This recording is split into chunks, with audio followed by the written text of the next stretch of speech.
All right, so what we're going to talk about today is I'm going to give you a game planning tip as you start to evaluate your opponents for the upcoming season. You can start looking at this right now. Subscribe to this channel on YouTube. Go ahead and like this video, share it, let other people know that it's available. All right, but today's tip is find their 11th. This is something that's really important when you start to game plan. We're always going to look at how they line up to formations. We're going to look at their personnel. We're going to look for leverage numbers, green grass, things like that. We're going to look for certain tendencies when they blitz, all that good stuff. But today I'm going to focus on finding their 11th. And what do I mean? As we evaluate personnel, each position coach has a certain area they're looking at, like the offensive line coach. He's going to look at their defensive line. Our running back coach is looking at their linebackers, quarterback and receiver coaches. They're looking at the secondary. What are we looking for? Well, I want to know who the best guy is at each level. And then I want to know the weakest guy at each level. And here's the big one. Who are they hiding? Every single team you play is hiding someone. Even really good teams have a guy on their defense that they wish wasn't there, and that's their 11th. All right.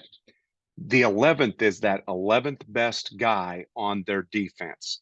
So we're going to go through and look at personnel, and I want to know who that 11th best guy is. When they bring a backup in that we can exploit. So this is a starter. We're looking for that 11th best starter. And then I want to find that backup. When a certain player might go in, what can we do? You know, we had a team several years ago who had a backup corner. We're playing against them, and this backup corner would go in, and he wasn't real fast, but the biggest thing was he couldn't tackle. So we had one receiver that was a little bit bigger and more physical than our other guys. He wasn't quite as fast, but he was really hard to tackle. He was like a running back out there.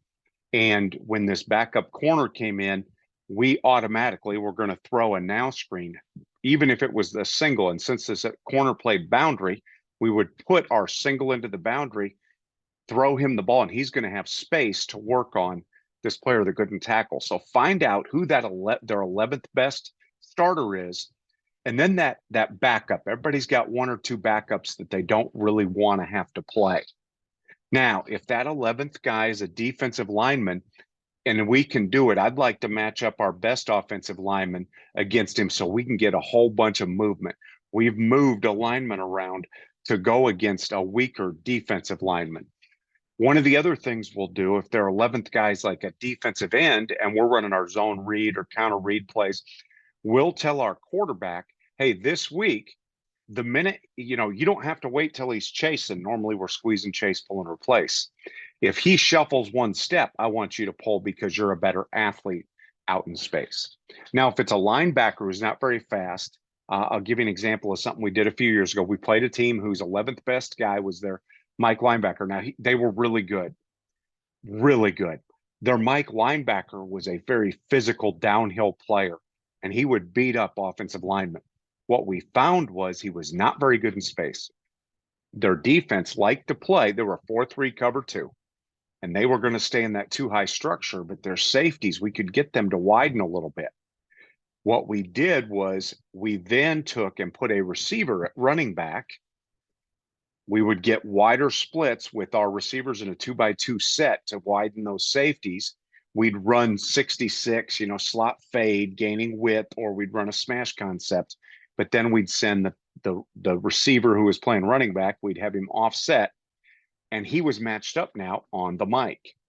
Because he was matched up on the mic was going to have to run for him. We'd run him on a pipe route right through the middle of the field. And now that Mike had to run, and we were able to put some points on the board. We've done that a few times over the years. So if we get a Mike that's not very fast, we're going to try to find a way to get him matched up with a faster guy. If it's a Mike that's not very physical, well, we're going to run some things right at him with maybe an H back or our Y doing something so we can get an extra block running. Now, if it's a secondary guy that there's 11th best guy, we're going to get, you know, it might be a safety. Well, we might find certain situations where their safeties matched up man to man on number 2 or number 3. Our best guy might be our number 1. Well, we're going to move him to be a number 3 receiver to get him matched up on their worst cover guy. Maybe it's a safety that doesn't tackle very well. So now we're going to try to find a way to put him in a position where he's got to tackle in space. It might be a corner. Their corner might be the 11th best guy. Maybe it is a boundary corner. Maybe we've got a height advantage. So maybe he's a shorter guy and we have a taller receiver. We can get matched up to throw some 50-50 balls. Maybe it's someone that we're a lot faster than, so we can run by him. Maybe it's, like I talked about earlier, a guy who can't tackle. You want to find their 11th best guy. Everybody, no matter how good they are, has their 11th best. And no matter how much or how little talent you have a best guy. Try to get your number one matched up on their 11. And that's just a tip for you as you get ready for the season. Now, on Twitter, you can follow me at Coach Vint.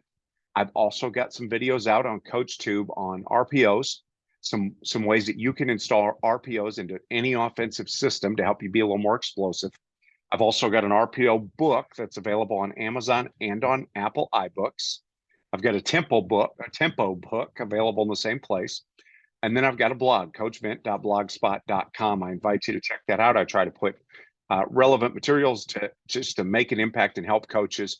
And then, of course, YouTube channel right here. So if there's anything I can do, follow me on Twitter. Let's talk some ball. If I don't follow you, shout me out and I'll follow you back. And feel free to DM me if there's anything that I can do to help you out. I wish you the best.